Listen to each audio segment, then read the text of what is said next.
Assalamualaikum warahmatullahi wabarakatuh. Today, my group, which consists of me, myself, Nuha, Nurain Afiqah, and Rasyida Adlina, would like to present about bryophytes. So, let's begin. Have you ever fallen on a slippery rock while fishing or exploring the stream? If so, those are what we call bryophytes. As you can see here, the green substance on the rocks. Yes, those are bryophytes. These are the things we included in our presentation, which are the introduction of bryophytes, general application, classification, application and uses, related Quranic verse, and references. Now, let's take a look at the introduction of bryophytes. Bryophytes are small, non-vascular land plants which require water for reproduction. They do not have specialized tissues such as phloem and xylem to develop roots, stems, or leaves. Bryophytes can be found in damp, shady, terrestrial habitats such as on rocks near the waterfall. The gametophyte generation of bryophytes is dominant. There are three main types of bryophytes, which are liverworts, hornworts, and mosses. Some scientists now only consider mosses to be bryophytes, but we'll discuss all three in our group presentation. Next, the general application of bryophytes. There are numerous applications of bryophytes, but we included only 5 of them. Bryophytes are very essential in agriculture. Firstly, bryophytes can be used as a pollution indicator. Roebling and Taylor in 1979 showed that both alive and air-dried mosses, particularly sphagnum, can absorb metals. The accumulation of heavy metals in mosses enables them to be used as atmospheric and aquatic pollution indicators and in mineralogical survey.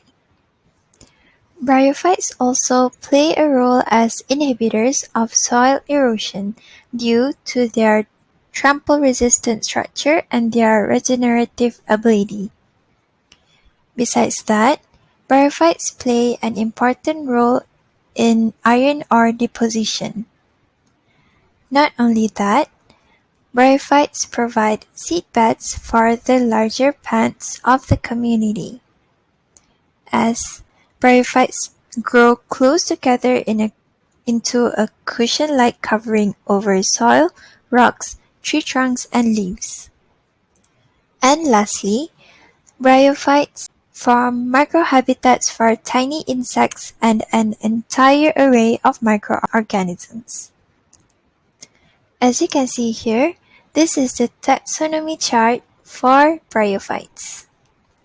There are 3 classes of bryophytes, which are Hepaticopsida, Anthoceratopsida, and Bryopsida. There are several orders under each class.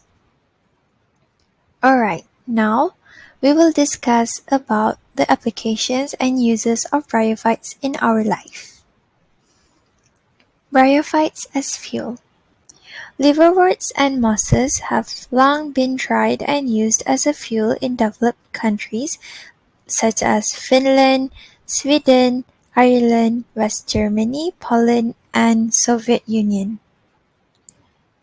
Peat, as you can see in the picture, which is a brown soil-like material with characteristics of boggy, acid ground consisting of partly decomposed vegetable matter. Peat is suitable for production of low and intermediate BTU gas as well as hydrogen, ethylene, natural gas, methanol, and Fischer-Tropsch gasoline. Peat mosses are best suited for the production of methane, and peat is likely to become an important source of fuel for production of heat, methane, or electricity in the future. Now, let's talk about bryophytes as food and shelter. Many animals make use of bryophytes. Numerous invertebrates eat bryophytes, lay their eggs on them, or shelter in them. They form a vital part of the construction material of the nest of some birds, as you can see here in the picture. This is a nest bird made out of bryophytes. In the other picture, this is a northern corroboree frog, which is found near sphagnum bogs. These endangered frogs breed in sphagnum bogs in the alpine and subalpine areas but move away from boggy areas outside of the breeding season. This is the related Quranic verse for bryophytes, which means, "And you see the earth lifeless, but as soon as we sent down rain upon it, it begins to stir to life and swell, producing every type of pleasant plant." Surah Al-Hajj, the 22nd surah, with 5th ayat.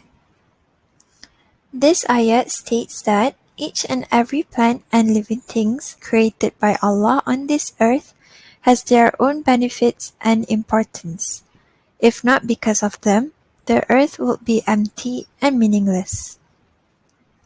Lastly, these are the references that we get our information from as we study our phylum Bryophytes. That's all from us. Thank you so much for sparing your time. Hope you have a nice day. Assalamualaikum warahmatullahi wabarakatuh.